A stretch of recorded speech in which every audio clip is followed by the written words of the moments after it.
Hello students. So we are over here going to discuss further questions of the GS paper 3 this year, and the questions will be pertaining to the topics of environment, ecology and the disaster management part of your syllabus. So the first question over here which I am going to take up is the question 6. Let me read it aloud for you. And this was the question which was dealing with the plant cellulose. So they're asking you about that each year a large amount of plant material called as cellulose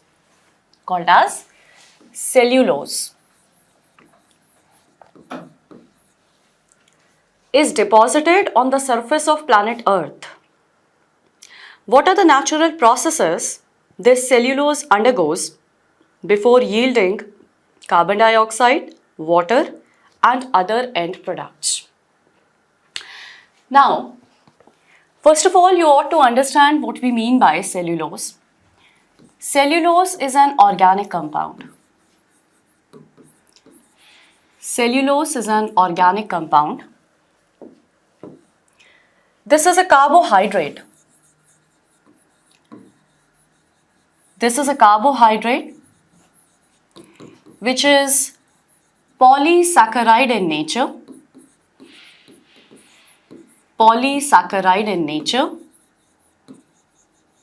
And the chemical formula for cellulose runs this. So now basically the question is pretty simple. It just needs to be interpreted well. The question is asking you that this cellulose, which is a plant material, now plants have cellulose which provides them with stiffness, which provides them with strength.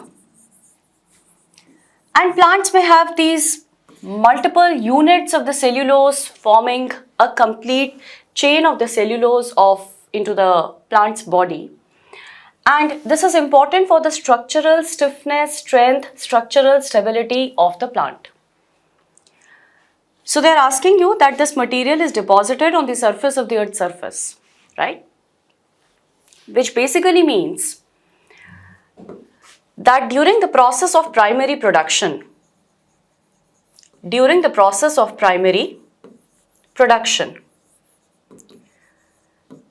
cellulose is deposited over the Earth's surface and then it undergoes various natural processes.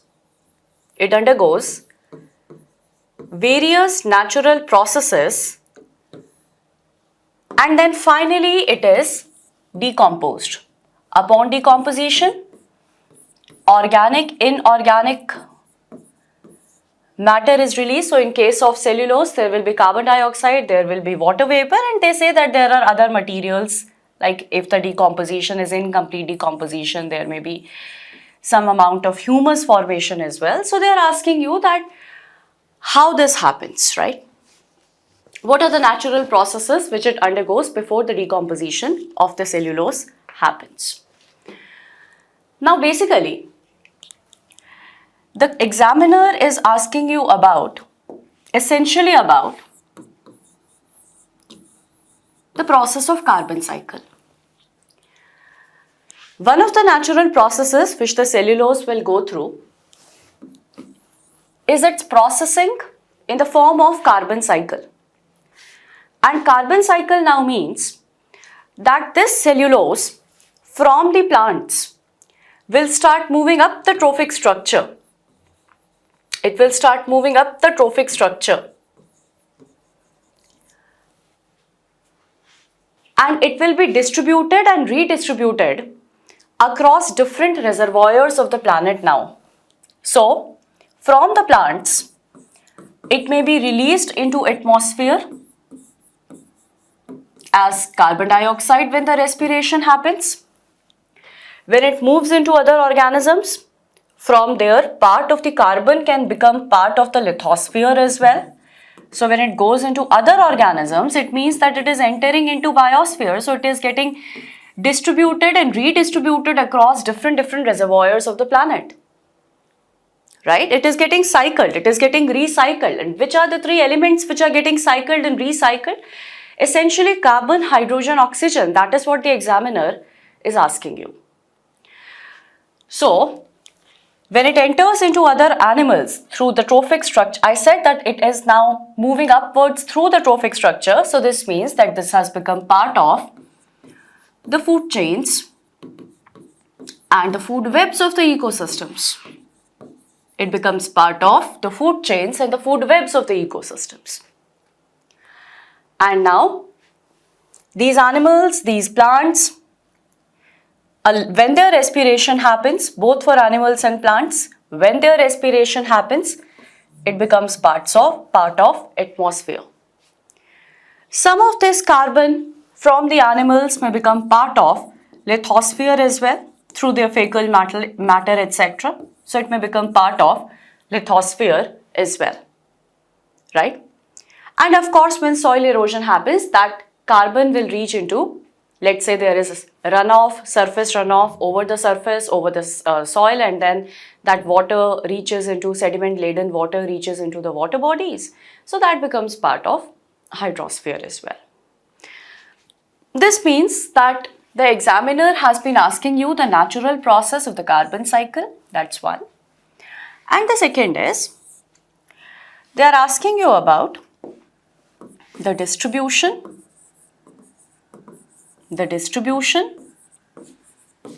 and the redistribution of these elements.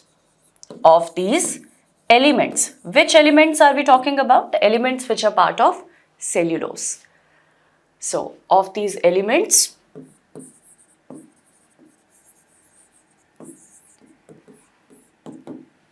through different reservoirs of the planet. Through different reservoirs of the planet. This is the question.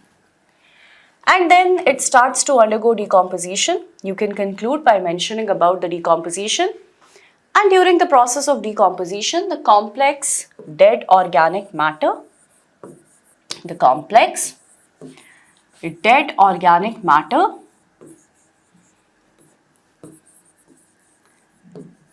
will be broken down.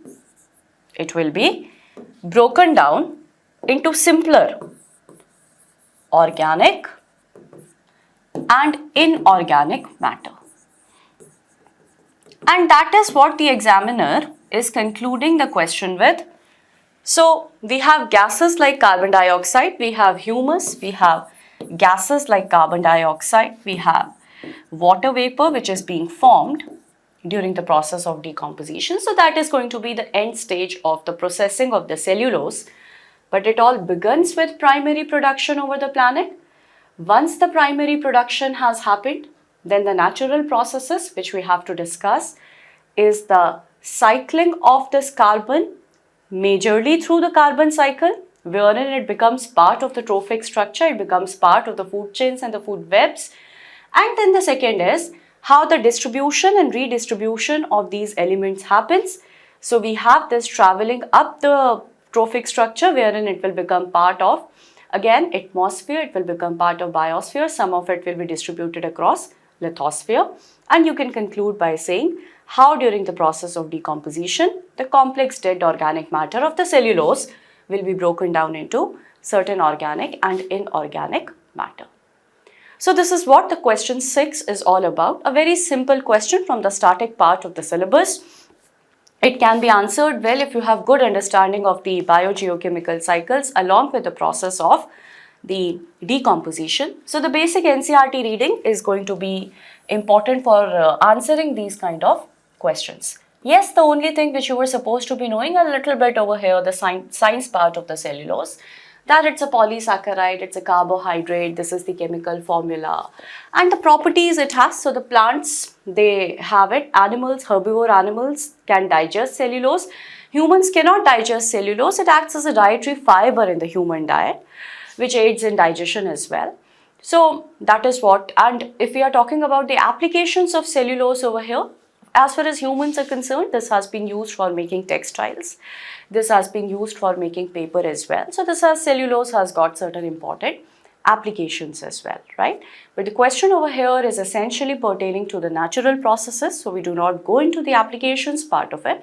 And this is how this question can be taken care of. Now moving on to the question 7.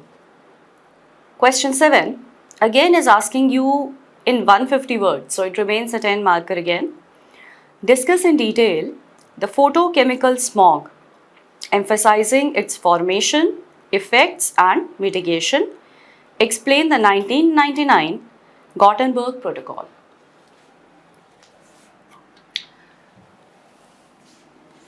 So question 7, the introductory part of the question is on type of air pollution called as photochemical smog. Now this photochemical smog is a type of secondary air pollutant. It's a type of secondary air pollution issue, pollution challenge. And the photochemical smog is formed in the atmosphere when certain chemical reactions happen between the primary pollutants. And the two primary pollutants which have a major role to play in the formation of photochemical smog. The first of them, NOx. NOx emissions, we have these three types of NOx emissions: nitric oxide, nitrous oxide and nitrogen dioxide. These three types of NOx emissions will react with volatile organic compounds. Volatile organic compounds are another type of primary pollutants. So two types of primary pollutants over here. Important thing to be noted is that these chemical reactions will happen in the presence of sunlight. And in the presence of sunlight, when these chemical reactions happen, photochemical smog is formed. Photochemical smog is formed with some major secondary pollutants as a part of this photochemical smog, like ground level ozone. Ground level ozone is one of the components of the photochemical smog, and another important component of the photochemical smog is something called as PAN, which is peroxyacetyl nitrate. Peroxyacetyl nitrate. So this photochemical smog, since it imparts a brown tinge to the atmosphere, the photochemical smog is also commonly called as brown haze.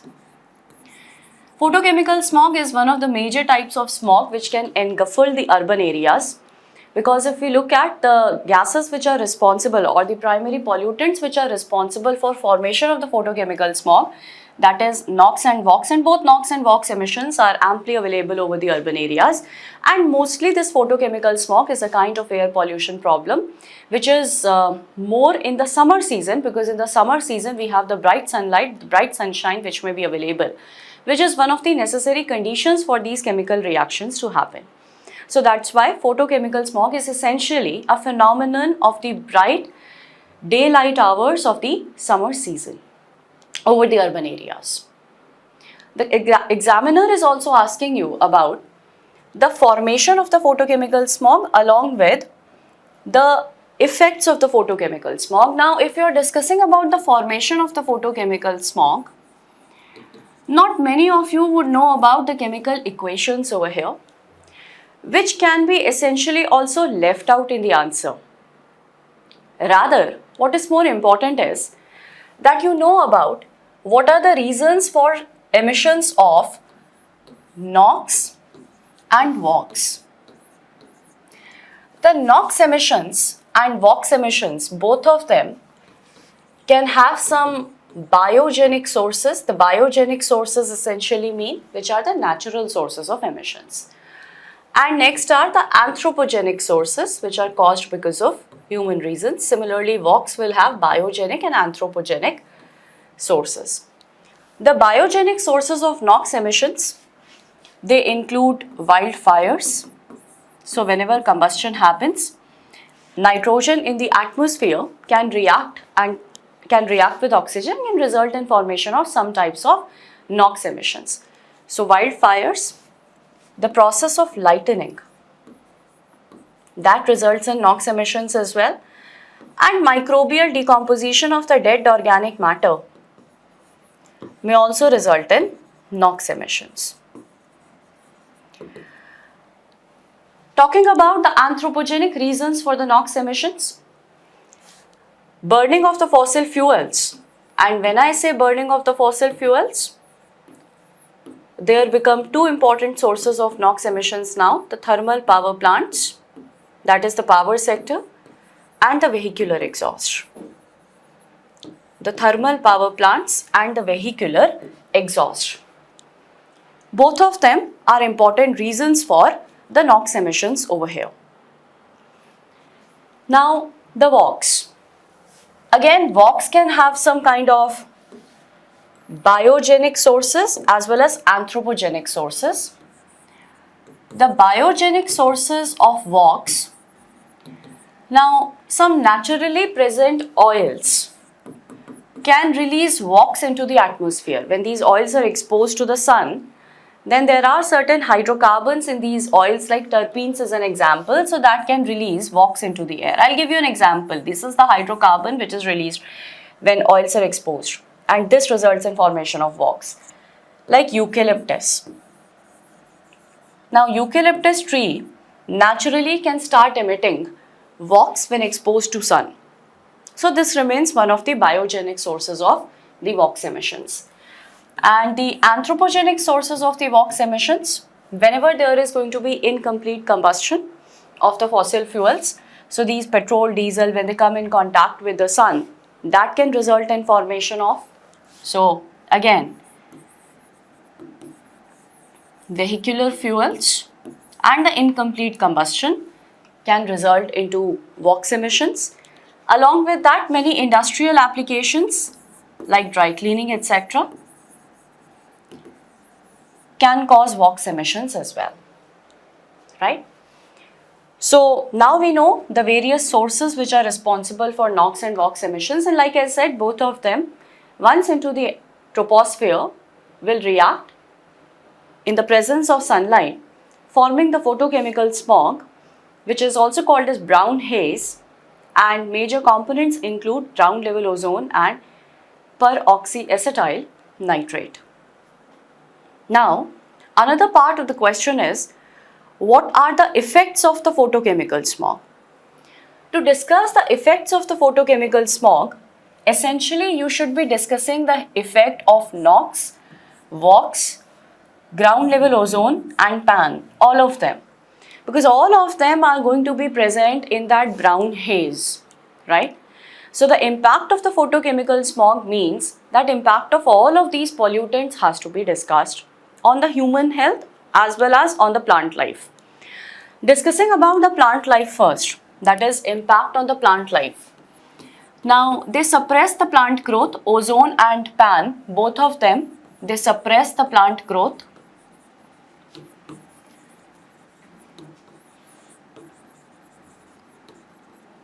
And PAN is especially toxic. Not just impedes the photosynthesis. Suppressing the plant growth means that the photosynthesis of the plants has been suppressed. PAN is also toxic for the plants. So it can cause serious health ailments in the terrestrial ecosystems as well, in the terrestrial plants as well. That's the impact on the plants. The next is the impact on humans. For any kind of air pollution, the impact on humans, one is going to be the respiratory ailments. And respiratory ailments mean that there is going to be impact on lungs. There can be coughing, like ozone causes lot of coughing and wheezing. There can be coughing and wheezing. There can be irritation of eyes. Eye irritation, that is another impact on the human health. Talking about the NOx emissions, apart from the lung problems, NOx emissions can also cause heart problems. and also aggravate the existing heart problems. Vogs. Some of the vogs are found to be carcinogenic in nature. Some of the vogs are found to be carcinogenic in nature. And then PANS and ground level ozone. PANS and ground level ozone, both of them cause respiratory ailments, along with that irritation in the eyes. So this remains the impact on health. Another effect of the photochemical smog is going to be in form of poor visibility. Since there are not many small droplets which remain suspended in the air and they disperse the light, so that is why the visibility becomes poor because of the brown haze, the brown tinge which is created. The brown tinge which is created is called as the brown haze. So this remains one of the important impacts as well. Poor visibility because of the brown tinge in the atmosphere. Right? The next part of the question is mitigation. In the first part only, the third subpart is mitigation. Now, mitigation can be done if VOx and NOx emissions, they are controlled. And one of the ways to reduce the NOx emissions remain in the automobile sector. Now, automobile manufacturing can be done in a manner such that the design of the vehicles is such that it makes less of NOx emissions. One of the processes which is used for this is catalytic reduction in automobiles. In the engines of the automobiles, one of the processes which may reduce the NOx emissions is catalytic reduction. Basically, these fuels, petrol and diesel, themselves will not have nitrogen, but when the combustion of the fuels happen in presence of air, nitrogen from the air will start reacting, and that is when the NOx emissions are formed. So now in this catalytic reduction, whatever NOx emissions are there, they are made to undergo through a catalytic converter, and that catalytic converter, why do we call it as catalytic reduction? Because they are made to be processed through a catalytic converter which is fitted into the exhaust pipes.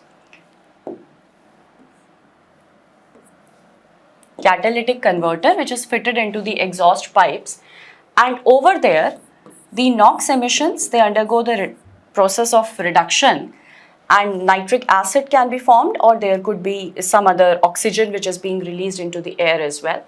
So this is how we make sure that the NOx emissions can be reduced. Then there are other ways to ensure that photochemical smog is taken care of. The second way to do that is through clean public transport system. Clean public transport system. Example of clean public transport system, something like mass rapid transit systems, MRTS. So that basically means that now the fossil fuel dependent private vehicles, their usage will reduce in the urban areas, and that will reduce the vehicular exhaust as well. So this is a very, very effective way to reduce the brown haze in the urban areas.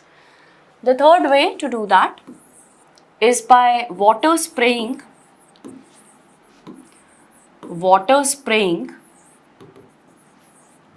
at major traffic junctions of the cities.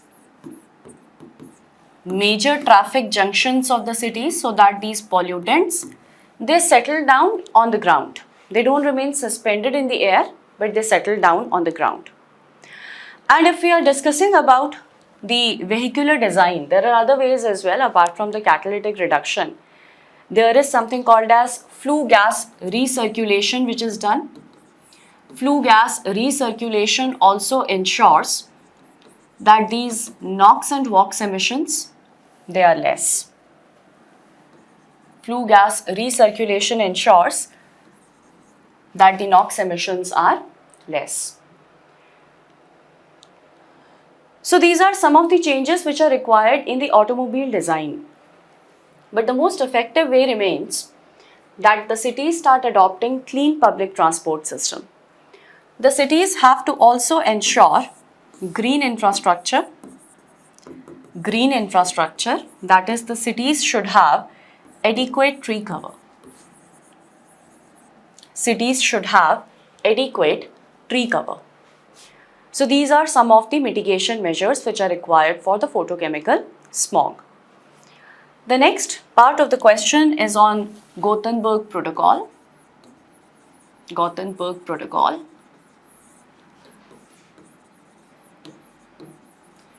Of 1999. Predating to this protocol, there was a convention which was adopted in 1979 and later it came into force in 1983. And that was the Convention on Long Range Transboundary Air Pollutants. Long Range Transboundary Air Pollutants. And this was adopted by the European Commission. Now, this was all done by the United Nations Economic Commission of Europe. So there are 5 regional branches of United Nations or offices of United Nations. One of them is United Nations Economic Commission for Europe. Now, this had adopted this convention which is on long range transboundary air pollutants, and what had predated the adoption of this convention was that back in the decade of 1960s and 1970s, there was lot of smog which the urban areas of cities of Europe were witnessing. And then it was revealed, or it was discovered by the scientists, that the source gases for the smog were far off regions. So basically it was not a localized emission of the pollution which was causing the smog formation, but many times these were being carried, these were being transported by the wind systems over long distances and then carried over to the other locations, and that was resulting in the formation of smog. That was the reason why this convention comes up. So now this is long range transboundary air pollution, which means that this is talking about the air pollutants at the regional scale, at the meso scale, not at the micro scale, but at the regional scale, at the meso scale, right? And this convention then adopted the Gothenburg Protocol of 1999, and this protocol has set the national emission ceilings, national emission ceilings for 4 pollutants: sulfur dioxide, NOx emissions, ammonia, and along with that, VOx. The Gothenburg Protocol is essentially dealing with, like I told you, it is essentially dealing with acidification, eutrophication, and ground level ozone. And these ceilings for 4 of these pollutants, they were set for the time period of 2010 to 2020. Then in the year 2012, the protocol was again amended and particulate matter were also included within the ambit of the protocol. So initially the particulate matter were not included. As I said that the national emission ceilings were set for 4 of these pollutants, but later on in the year 2012 when the amendments were made, particulate matter were also included. Particulate matter, black carbon, etc. So black carbon, if you know, it is a short-lived climate pollutant, which means that now the focus was also moving towards the short-lived climate pollutant. So essentially from the air pollution, the focus was also moving towards the climate action. So this is about the Gothenburg Protocol, which they had asked you in the question. And then you can move towards the conclusion of the answer. You can move towards that WHO has set the guidelines for some of these emissions. So now long range transboundary air pollution remains a concern because at the regional level, at the meso scale, we know that air pollutants have detrimental effect, health effect for the people, for the terrestrial ecosystems as well. So that remains a cause of concern, and WHO has also set certain guidelines for particulate matter emissions, for nitrogen dioxide emissions, for sulfur dioxide emissions, right? So all this particulate matter globally should be adhered to, all these limits globally should be adhered to so that the air pollution globally can be addressed, right? So this takes care of the question 7. The next question, which has been question 8, again a 10 marker, 150 words, has been on the cloud burst. Now this was on very expected lines from disaster management, because as we know, number of cloud burst events occurred in India this year.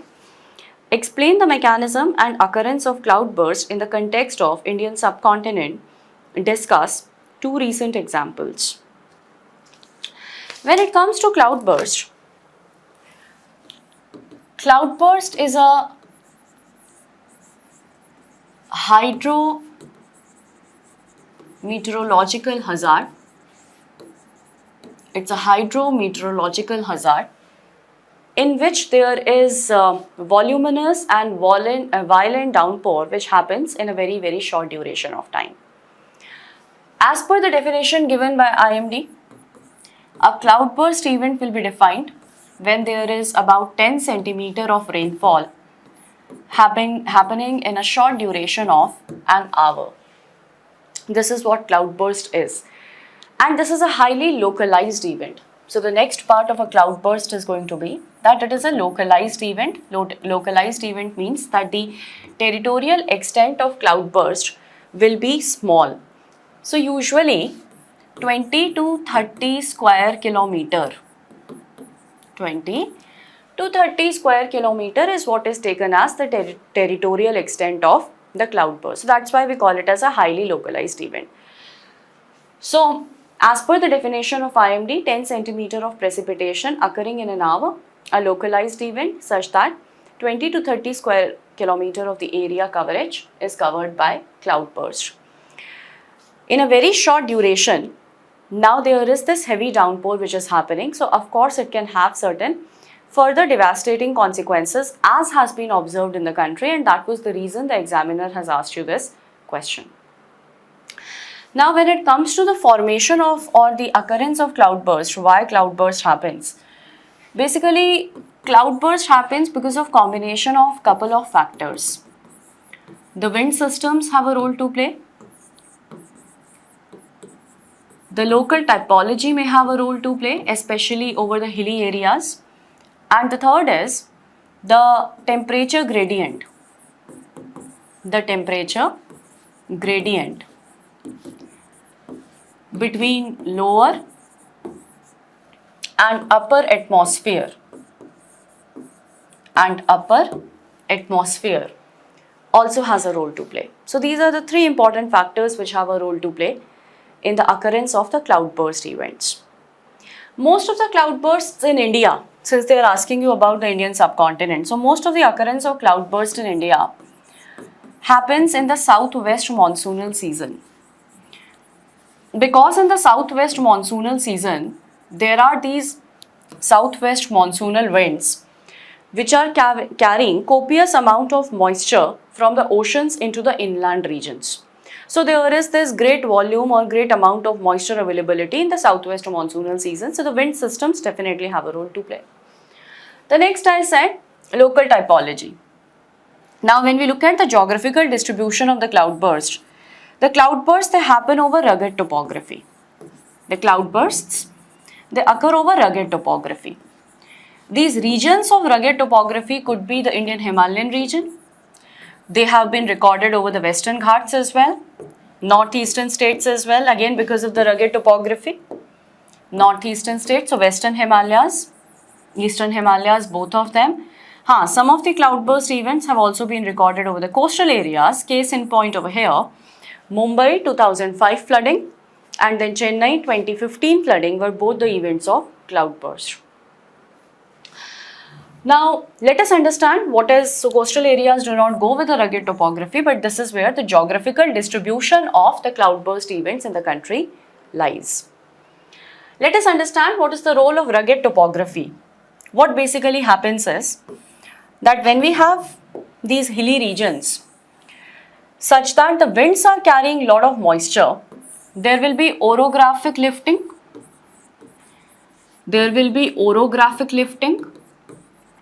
Along with that, if the temperature gradient between the lower and the upper troposphere is very strong, is very sharp, there will be very rapid updraft happening. There will be very rapid updraft happening. And this rapid updraft is happening at the rate of around 60 to 120 kilometers per hour. 60 to 120 kilometers per hour. Because of the rapid updraft, there are huge cumulonimbus clouds which are formed. Huge cumulonimbus clouds which are formed, and these big cumulonimbus clouds, they could be 10 to 15 kilometer in height as well. So basically now it means that the cumulonimbus clouds are so huge that they are covering much part of the troposphere. And now these cumulonimbus clouds will be responsible for causing the cloudburst event, right? So a localized event wherein over a small territorial extent, heavy torrential rainfall happens. If it happens over the hilly areas, then the cloudburst can result into landslides, flash floods, also debris flow. Landslides, flash floods and debris flow. Over the coastal areas, there can be massive flooding as was witnessed in the case of Chennai flooding, also Mumbai flooding, right? So this is what is going to be the cloudburst phenomenon. So this part of the discussion takes care of events of cloudburst, where they occur, where they are more likely to occur in our country, and how the cloudburst formation happens. The next is that the examiner is also asking you about recent examples. So what you can mention over here is, in the month of July, now examples in the month of August, there have been many incidents of cloudburst reported from the state of Himachal Pradesh, also from Uttarakhand. Though in this monsoonal season, there have been cloudbursts which have been recorded from Western Ghats as well. What you can additionally mention is that in the month of July, when the Amarnath Yatra was going on, it was reported by the media that there was a cloudburst event which has happened in the Lidar Valley of en route to Amarnath. Now, as per meteorological recording by IMD, it was not found to be a cloudburst event. And please know that many of the cloudburst events may go unrecorded as well. Halaki, this was recorded and this was not found to be a cloudburst event. So as opposed to what was commonly believed that Amarnath was a cloudburst event, Amarnath, that tragedy which happened over there was a cloudburst event, it was not a cloudburst event, right? And many of the cloudbursts may also go unreported because as they happen over very localized areas, then it may be so that the rain gauge stations have not been able to monitor that particular or record that particular event. That is also a possibility. And this was one of the new articles in the Hindu as well, where they said that forecast of the cloudburst is a challenge because the precipitation radar systems which we have, they have a small resolution and they may not be able to make a forecast about the cloudburst. For that we require the Doppler radar systems, and we require a very extensive network of the Doppler radar systems. But having that extensive network is going to be expensive. It is going to be costly. So India does not have a very extensive network of the Doppler radar systems. In the Himalayan region as well, in the states of Himachal, Uttarakhand, Himalayas overall, there are 7 Doppler radar systems which are Doppler weather radar systems which are available. So there is definitely one of the shortcomings which is existing in the forecast of the cloudburst events. And the rain gauge stations, they measure the amount of rainfall which has occurred over an area. So like I said, some of the events of the cloudburst may go unreported because we may not have rain gauge station over that small localized area as well. Nowcasting of the cloudburst. Now nowcasting is when the lead time of couple of hours is available as a forecast. So nowcasting of a cloudburst is also quite challenging because of the limitation of not having extensive Doppler weather radar systems. So this can go into your conclusion, and this is what the examiner had been asking you the mechanism and the occurrence of cloudburst in the context of Indian subcontinent. So this takes care of answer number or question number 8.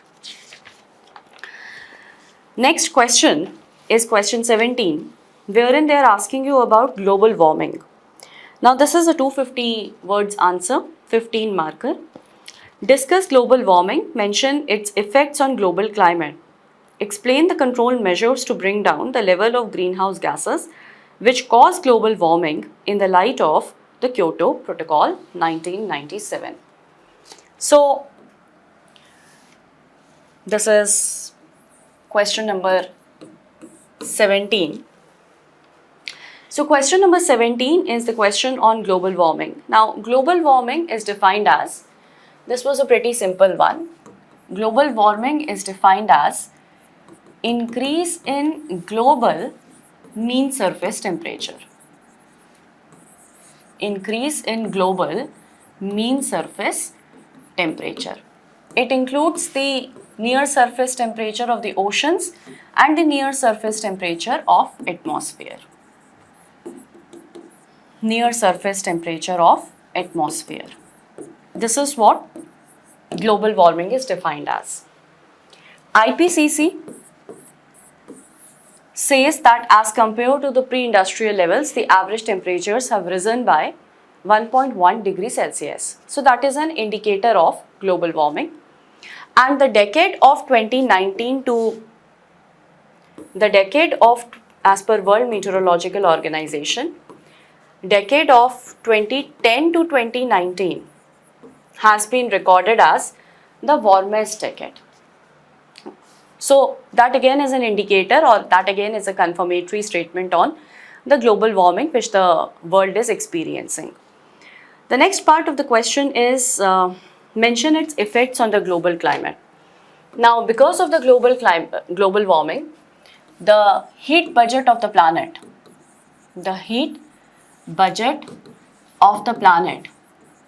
is getting disturbed.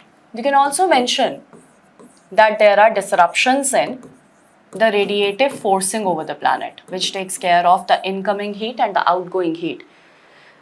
So there are variations in the radiative forcing and the heat budget of the planet is getting disturbed. And because of this, now what we find is that the weather extremities over the planet have increased, which essentially means that there is increase in frequency and intensity of extreme weather events. Increase in frequency and intensity of extreme weather events. Examples of these extreme weather events: very, very intense heat waves, droughts,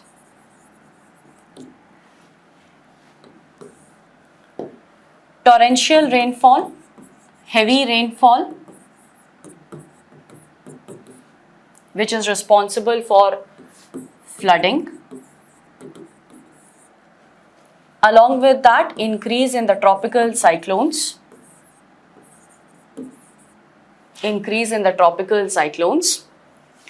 Forest fires because of heat waves, and these forest fires will have implications for the global climate as well.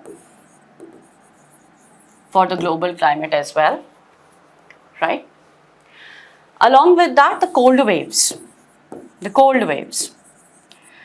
Then also keep on giving examples for each of these phenomenon. Drought, you could have, and recent examples from recent years are going to work out well for you. So drought, this year Europe witnessed a drought. Heat wave this year, northwestern part of India as well as parts of Pakistan. So basically northwestern parts of the Indian subcontinent, they experienced a very severe heat wave in the pre-monsoonal season, wherein the temperatures were even recorded as high as 51 degrees Celsius. So that remains an example of the heat wave and the droughts. Torrential rainfall causing flooding. So Pakistan flooding, which has caused more than 1,000 mortalities this year, is an example of the torrential rainfall. Tropical cyclone. So back in 2020, there was this cyclone Amphan, super cyclone, which is recorded in Bay of Bengal. So that is an example of tropical cyclones. Forest fires, the 2019-2020 wildfires of Australia, which happened because of the heat waves and droughts of Australia, right? And the cold wave. So basically polar vortex can start intruding into the mid latitudes, because of which the mid latitudes may experience severe cold wave, which has been reported in certain years in United States, in Europe as well. And that remains an example of the extreme weather event. Now, if you can mention over here why we have these heat waves increasing, why we have torrential rainfall increasing, tropical cyclones, you can also mention that the oceans are becoming warmer. So that remains one of the reasons for the tropical cyclones, right? Forest fires, because if there are heat waves, the aridity of the region increases, and because of which the load of the dried out litter, that is the fuel load over the ground, that increases, right? And if you know about something called as Clausius-Clapiron relationship,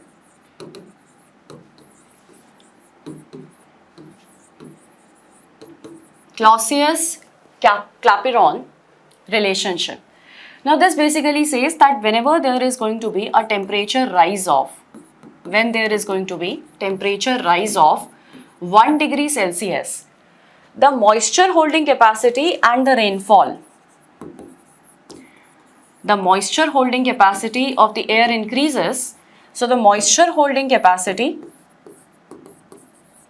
and rainfall increases by around 7%.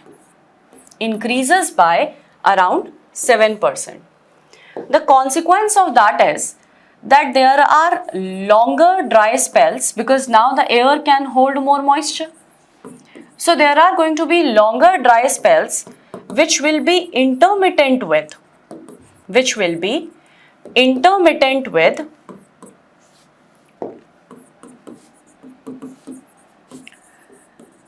shorter heavy spells of rainfall.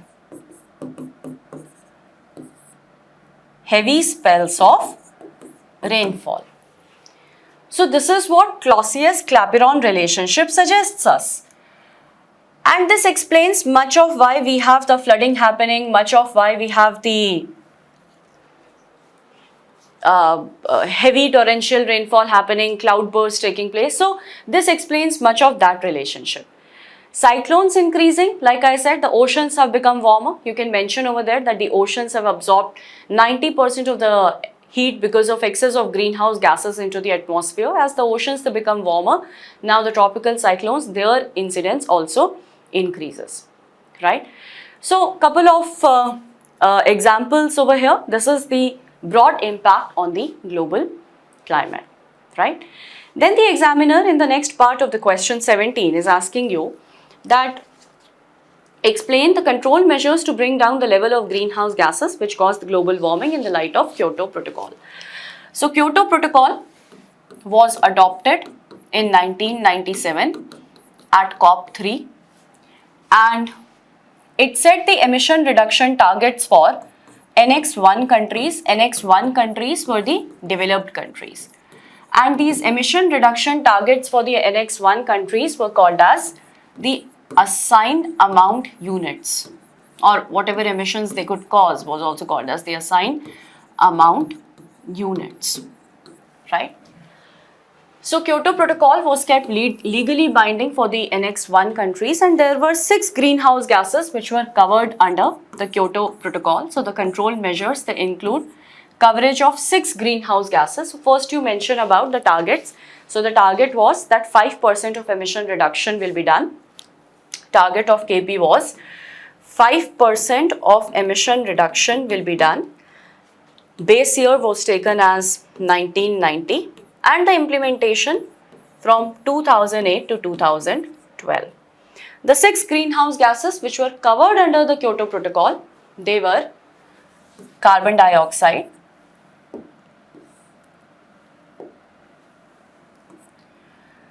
methane,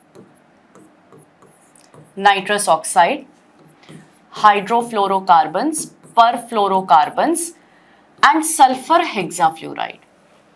Sulfur hexafluoride. So these were the 6 greenhouse gases which were covered under the Kyoto Protocol.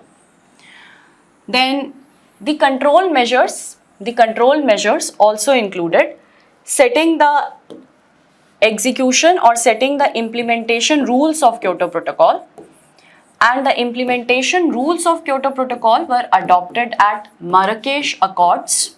So if you know about the Marrakesh Accords, which were finalized in 2001 at COP7,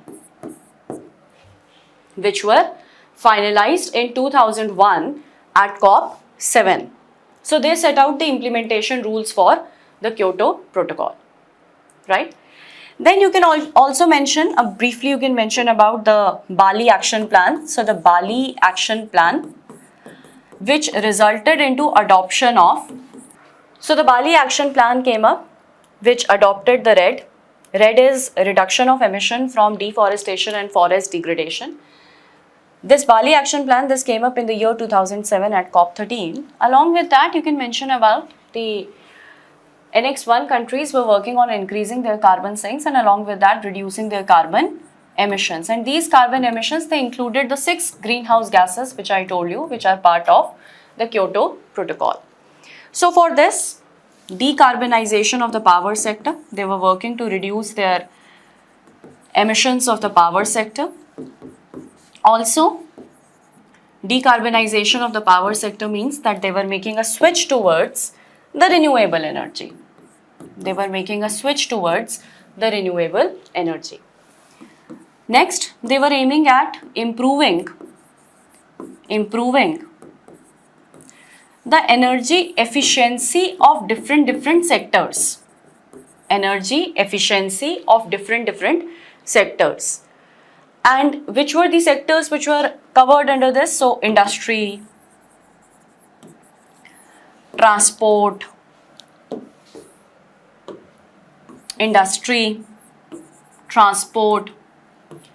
housing,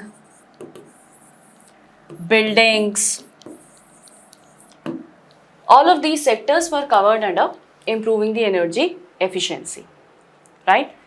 So this is what the Kyoto Protocol was, and the control measures included this. You can also mention about the flexible mechanisms in form of the carbon trading which were available under the Kyoto Protocol. And then you can also mention that they were very rigorous and transparent. Very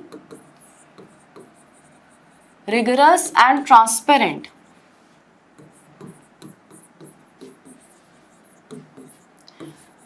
monitoring and accounting systems. Monitoring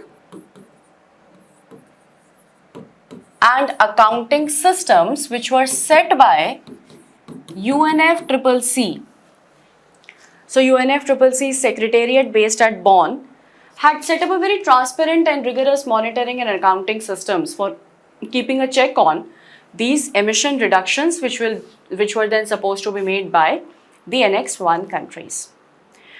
And for this, on an annual basis, the accounting was done. So the log transactions were maintained by UNFCCC. So this is how these were the control measures which were adopted under the Kyoto Protocol to bring down the level of the greenhouse gases. So this takes care of question 17. Moving on to the question 18. The 18th question is again a 250 words answer, 15 marker. It is asking you, explain the causes and effects of coastal erosion in India. What are the available coastal management techniques for combating the hazard? So the question is on coastal erosion. Now, probably you know about it that we have a National Center for Coastal Research under the Ministry of Earth Sciences, and this National Center for Coastal Research has been doing the shoreline monitoring of the coastal erosion in India, especially for the mainland. So around 6,900 kilometers of shoreline of the mainland. Shoreline of the mainland has been monitored for a long duration of time from 1990 to 2018. So this has been a very long duration monitoring which has been done by NCCR, and the report was submitted to the Ministry of Earth Sciences. A question on this was asked in the Parliament in one of the Parliament sessions in Lok Sabha, wherein the concerned Minister of Earth Sciences put up the reply. In that context, it was reported in the newspapers, and in that context only, it was covered by PIB as well. The examiner has asked you the question. Now, as per the Ministry of Earth Sciences and this assessment done of the shoreline coastal erosion, around 36% of shoreline of the mainland India is undergoing coastal erosion. About 36% of the shoreline of mainland India is undergoing coastal erosion. Looking at the geographical distribution of the coastal erosion, the east coast has more extensive coastal erosion as compared to the west coast. Has more extensive coastal erosion as compared to the west coast. Over the east coast, the state which has experienced maximum amount of coastal erosion has been West Bengal, and around 60% of the shoreline of West Bengal has witnessed coastal erosion. And then talking about the west coast, over the west coast, Kerala, wherein about 45% of the coastline of Kerala has undergone coastal erosion. So, the east coast has seen more of coastal erosion. West Bengal has been seeing maximum coastal erosion over all the eastern states of the country. The west coast has witnessed a lot of lesser coastal erosion, but Kerala has witnessed a lot of coastal erosion over the west coast. Coming on to the reasons for coastal erosion. Now the factors for coastal erosion. So first you understand what coastal erosion is. Coastal erosion basically means that the coastal land which comprises of the sediments, the soil particles, the rock particles over there, this will be lost or this will be displaced. So this will be basically eroded away by the action of waves, by the action of tides, by the action of water currents. This will be displaced, this will be lost, this will be eroded away by the action of waves, by the action of tides, by the action of water currents. So this is how the coastal erosion happens. So whenever the wave energy, the tidal force or the currents are going to be making an impact over the coastal areas with great force, that could be a causal factor for coastal erosion. Now this coastal erosion happens because of multiple reasons. Like climate change is acting as one of the major reasons for increased incidence of coastal erosion. Because of climate change, there is sea level rise, and with sea level rise happening, there is sufficient wave energy, there is gradual submergence happening as well, and there is sufficient wave energy responsible which is causing the coastal erosion. Again, because of climate change, the tropical cyclones have increased. With tropical cyclones increasing, the storm surges and tropical cyclones have become more ferocious as compared to earlier as well. So now the storm surges, they have become much more powerful as compared to earlier. And these storm surges are also responsible for causing the coastal erosion. So like I was telling you about the role of the wave energy, if the storm surge is going to be a powerful storm surge, it means that it will have sufficient wave energy to cause coastal erosion. So climate change in the present times remains one of the major reasons for coastal erosion, right? The next reason which is responsible for coastal erosion is sand mining over coastal areas.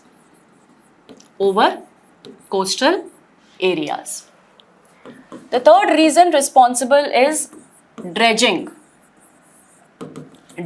for construction of ports, construction of harbors. So this remains one of the important reasons for coastal erosion, right? So basically, these are some of the major factors. Then there are other factors as well. When ecological degradation starts to happen over the coastal areas, ecological degradation in form of mangrove deforestation, removal of the vegetative cover of the coastal areas, that remains one of the reasons as well. Another important reason for the coastal erosion is construction of dams and reservoirs. So with construction of dams and reservoirs, the sediment flow over the coastal areas reduces. As the sediment flow, as the rate of sedimentation of the coastal areas reduces, that also is responsible for the more of coastal erosion, because now the balance between the input of the sediments and deposition of the sediment and removal of the sediment, that is being disturbed. So when these imbalances, this disequilibrium is caused, that also can be responsible factor for the increased shoreline changes which are happening because of the coastal erosion. So this is what the question's first part has been. So the question has asked you that explain the causes and the effects of coastal erosion. So now moving on to the effects of the coastal erosion. The effects of the coastal erosion: loss of agricultural land, which is an important livelihood loss for the people, rural people, poor people of the coastal areas, right? The next is that with coastal erosion happening, destruction during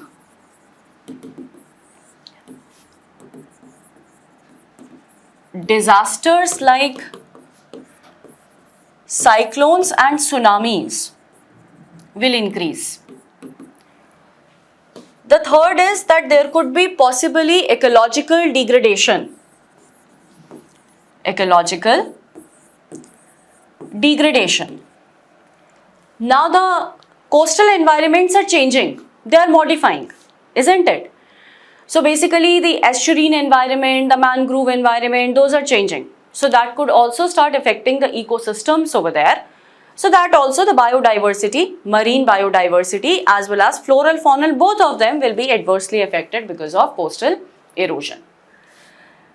Then they are asking you about the available coastal management techniques. Now these coastal management techniques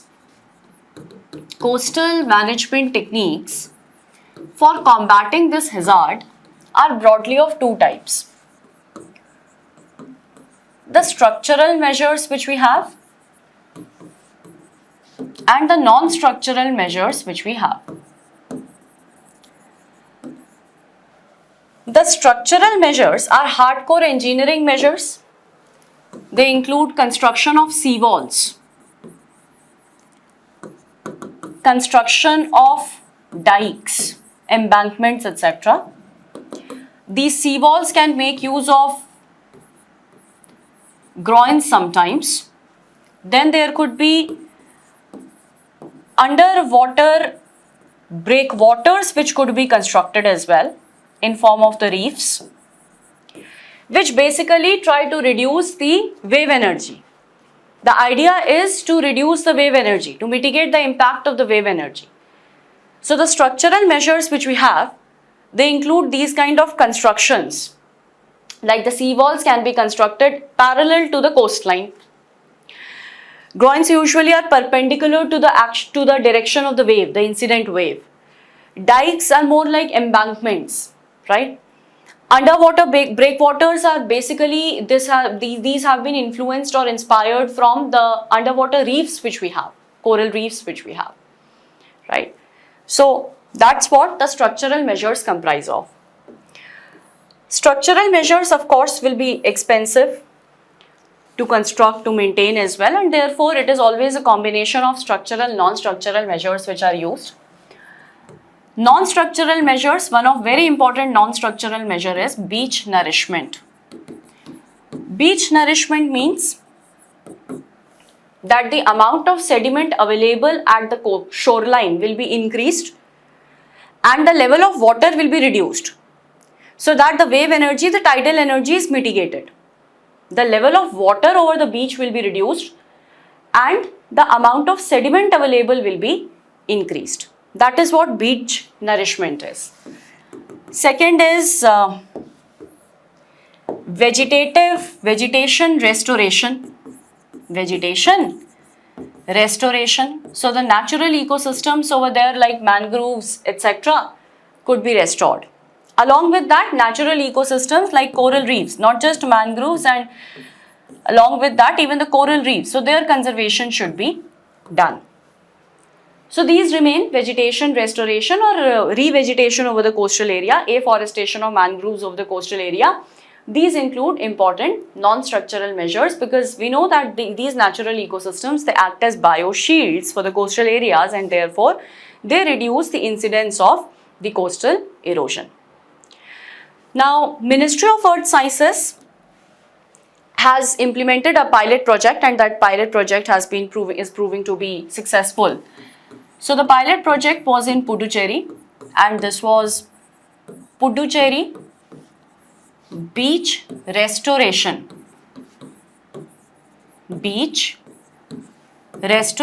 Project. In this beach restoration project, they used a combination of beach nourishment and along with that, they constructed some kind of dikes as well. So both combination of structural, non-structural measure was used for Puducherry Beach Restoration Project. Then the state government of Kerala, for the district of Ernakulam in Kerala, there is a beach over there, Chelanam Beach. And for this beach, again they constructed a seawall because the coastal erosion had increased over there. And for this Ernakulam district, the major reason for increased coastal erosion have been the cyclones. So in 2017, there was Cyclone Okhi. And in 2019, there was Cyclone Taute. Or 2020, there was this Cyclone Tautus. Both of them, they have been responsible for increased coastal erosion. Right? So now we have these, in this district of Kerala, seawall has been constructed and this seawall has a series of groins. So basically, these are two examples of the kind of projects being implemented in our country to combat coastal erosion, to mitigate the coastal erosion. Towards the conclusion, you can mention about the coastal regulation zone management rules of the country, which basically try to control and regulate human activities over the coastal areas such that dredging, etc. this could be taken care of, deforestation could be taken care of, right?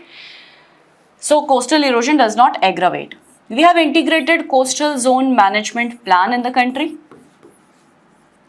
And there is this National Center for Sustainable Coastal Management.